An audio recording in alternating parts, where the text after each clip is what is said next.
Namaste. I thought I would start by telling you why the company that I work for has had a long time involvement with Nepal. Then we'll talk a little bit about the earthquake that happened in the context of Nepal and its location, and then the New Zealand response that occurred soon after that. 22 years ago, we in our company were lucky enough to win a contract to write the building code for Nepal. And here's a picture with Sir Edmund Hillary, who was trying to get away from the television cameras, he told us, when he came up for the 40th anniversary of climbing. And these were some of the Nepali team, and some of those people are in the room here today. There's a young fellow there to your right, which was me some time ago in a different form, and Jitendra, who's going to talk to you, is second from the left there. Just about Nepal, it's a bit like the South Island on its side, as you can see there. Population of something like 29 million and growing, and Kathmandu Valley, just less than 10% of that, the population there. The reason that we're here is because India has been moving up over many millions of years and trying to put its toe underneath Tibet. And you can see there the progression. And of course something has to give. And so India, Ganges plain there, is forcing its way underneath Tibet, and the Himalayas you could think of as being the ruffle of the carpet as you push your foot underneath it. And this is going on at something like at least 18 millimetres a year. So from time to time something has to give, and it sure does. And the ruffle, of course, has Mount Everest and the other big mountains in there. They are growing as the ruffle increases, but they're also eroding. So there are many faulting systems running east to west through the Himalayas, and there have been many historic earthquakes there. Even a king of Nepal, or king of the Kathmandu Valley, was killed, I think, in 1300 and something by an earthquake, and many people left Kathmandu.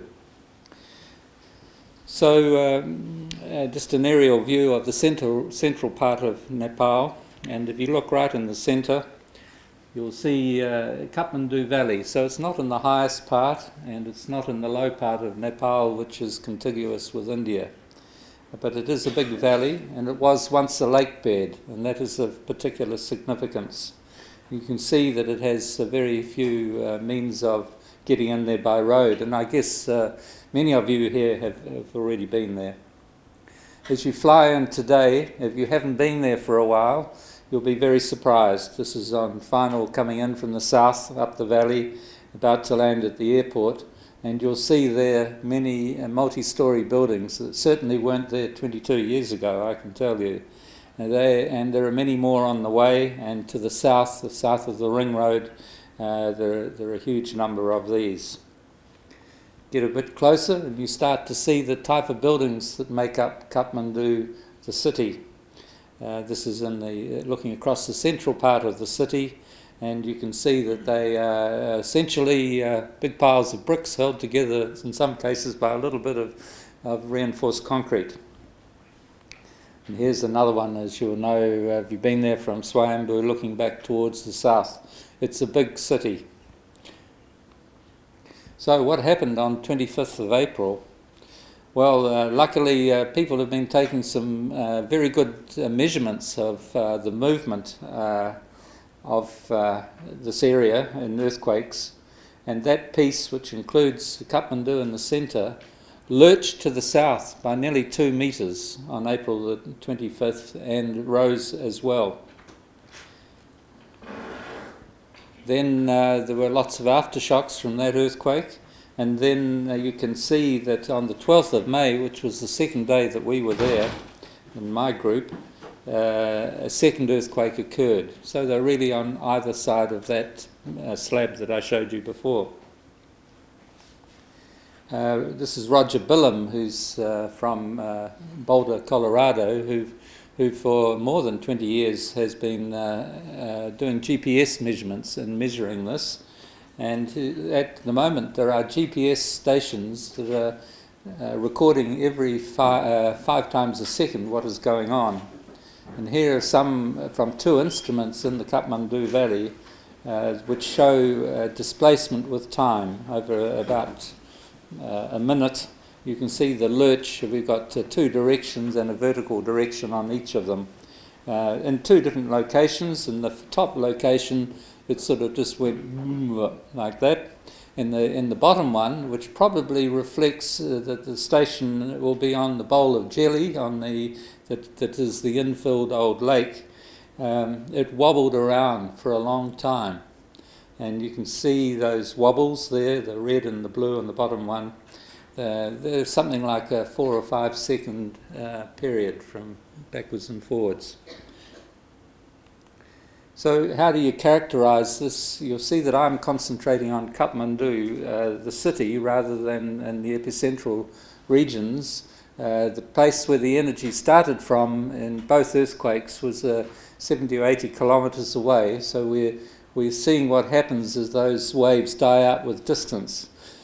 According to what Roger Billam had to say, he believes that for some reason Kathmandu, the energy of those earthquakes largely slipped underneath them, sort of bypassed it a little bit. I've gone back to the comprehensive model that we made of all the faults when we were doing the building code project and plotted them up. This is what's called a response spectrum. So this is what engineers like to do. We like to know that buildings that have different natural periods, the way they sway. A short building is stiff and has a small period, and a tall building or a flexible building goes backwards and forwards more slowly. And of course it depends on what the earthquake delivers in terms of its frequency as to how these respond. So this along the bottom is the natural period, the time it takes for one cycle of a typical, the main mode of a building, going along 2, 4, 6, 8 along there. And then going upwards in the graphs shows you how much a building of that particular period would be excited by what happened. This is from a station that was recording right in the heart of Kathmandu in Kantipat, in the American Foradurba complex. And you can see that I've plotted, you can see that this is very funny bump at around 4 or 5 seconds for that part. So not many buildings sway with such long periods, but Sky Tower, for instance, sways with a period of about 7 seconds in Auckland. And then the way that we can look at these from a science point of view is that we can look at how often we expect to get different shaking in a place, in a particular location. We've done this for New Zealand, but here it was done for Kathmandu as part of our project, and those dotted lines that you can see represent how often you would expect to get these intensities of shaking on average over a long period of time. So the bottom dashed line here, that's for what you'd expect to have happen at least once every 50 years. Going up through the different colours, the next one is for 200 years, 500 years and 2,000 years. So that sort of puts the shaking a little bit in context for that location in that city. So it wasn't huge. Here's another one similar. I've put the second earthquake that occurred on May the 12th. This is the same station in Kathmandu. These lines, the green one here and the one below, are for the second one. So it was a lot smaller than the effect in Kathmandu. It was a lot smaller. But I've also put ones from Christchurch on 22nd of February 2011 up the top. These ones here. So that gives you a bit of the context of the earthquake in Kathmandu. The Nepal Building Code was a job that we won by bidding. My first time to South Asia, and it was paid for by the United Nations, and we worked with the Nepal government, the Department of Building. First of all, although we were doing a total building code on all aspects of building, this was based on a need perceived after the 1988 earthquake, which killed, I think, 700 or 800 people, and that was to the east of Kathmandu. So Golders Associates of Canada put together all the known faults, had maps of all the faults in Nepal and for a couple of 100 kilometres all around. And then we put together, with the historical seismicity, a model of earthquakes in Nepal, and used that to come up with some levels that we should design for. The building code that was produced then was probably never seen before in the world, because it was in 3 parts. And the first part, there was a great demand for engineered structures, although there were not all that many in Nepal compared with the others. So that's a fairly standard sort of design rules, if you like, for building. But the second one were mandatory rules of thumb. This acknowledged that the building consent and, in fact, the use of an engineer was not going to be used on many buildings. But if a building consent was going to be, that process was going to be introduced, it would be acceptable if you built the building according to these rules. You could get a building consent for it. And so these limited the spacing between the columns and the height. It was no more than a couple of stories. So they were the mandatory rules of thumb. And then it was acknowledged that you were never going to be able to control the majority of the buildings that were built by people in areas a long way away from control. And so guidelines were produced. And the interesting thing is that in the last 4 or 5 weeks, all these guidelines are now coming to light. Some of them have been sitting dormant there, and the international community and many of the people who want to go and help Nepal have suddenly realised Nepal already has all the information there waiting to be used. So the level, you might hear people talk about whether the building code is set at the right level.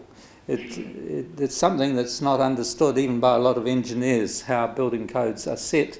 So we don't produce earthquake-proof buildings, but we design, the levels that we design for are designed to be exceeded only under a risk that we think is applicable for a country, knowing that if you put them up too high, you cause huge economic costs. So these codes were based on onset of significant damage that would occur on average once every 50 years.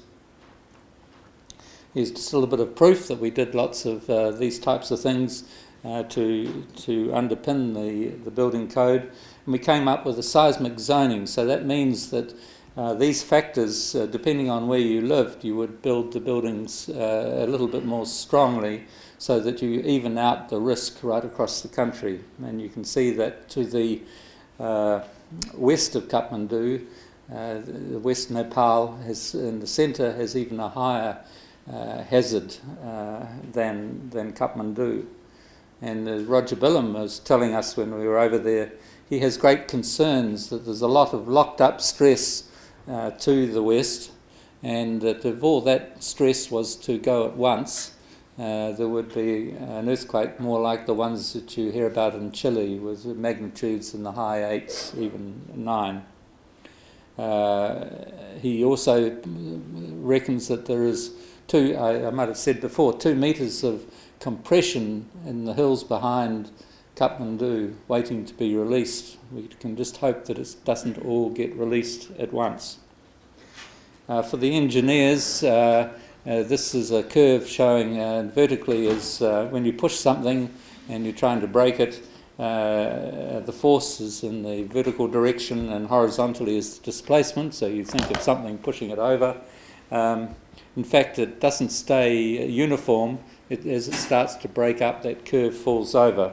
So the key thing for us was what I've put a red circle around, is this is the point at which we call the onset of significant damage. So that's really of more interest to engineers who know about those things. And for those who wonder what that means in terms of comparing the code for Nepal with New Zealand, we set the life safety in New Zealand for an ordinary building for the shaking that we expect will be exceeded about once every 500 years. But it depends on the type of building and how ductile it is. And we worked all that out 22 years ago for Nepal, and generally for all types of buildings, the level of code should protect life. If you build according to that, you should protect for earthquakes, which will only be exceeded on average once every 300 years. One of the great things that happened, and that was the benefit, I think, of living up there, as I did with my family and having people come up, is that the Nepali team became so enthusiastic about what they were doing that once we finished and decamped, they set up what was initially a copy of the New Zealand Society for Earthquake Engineering, in fact, using their constitution. They soon became an NGO, actually contracting to do work for people like USAID and JICA, the Japanese, and they now have a group of approximately 75 permanent staff and I think something like 50 contract staff.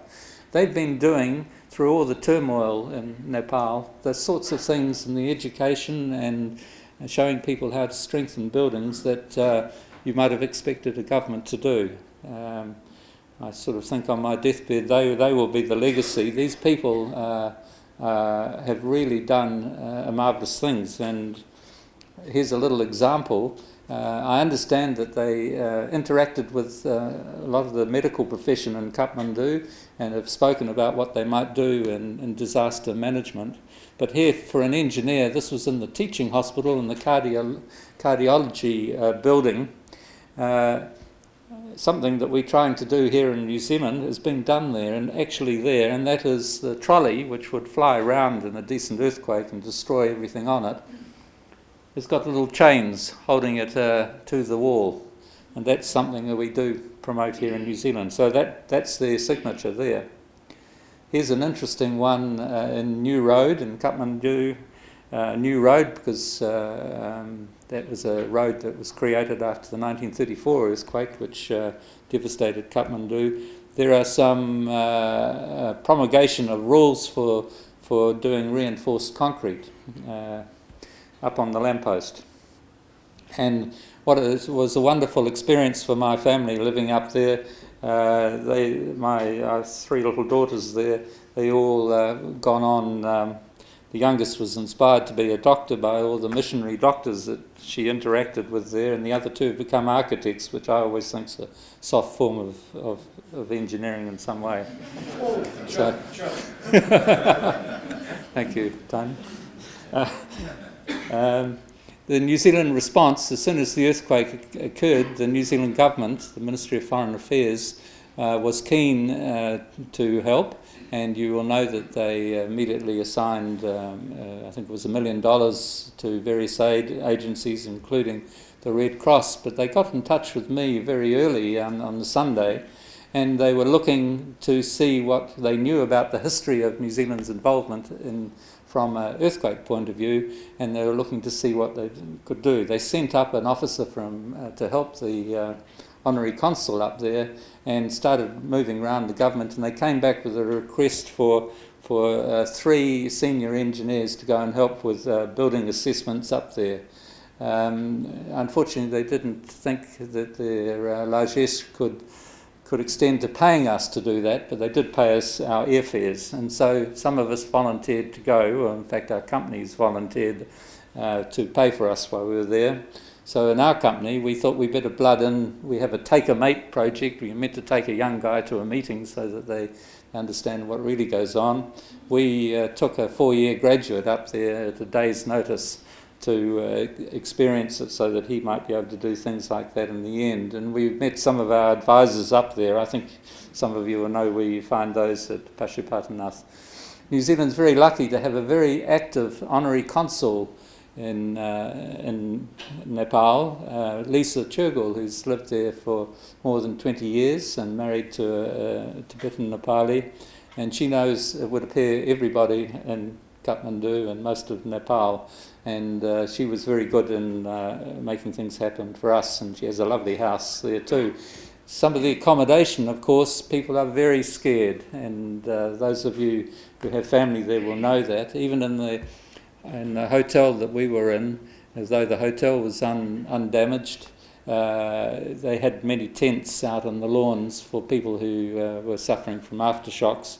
But this is, of course, now nearly a month after the earthquake in this photo, in Kantipath outside the Vice President's palace, people sleeping under canvas because they are scared. They don't know whether their buildings, they don't know what's happening, they don't know how good their buildings are, and that is the real problem.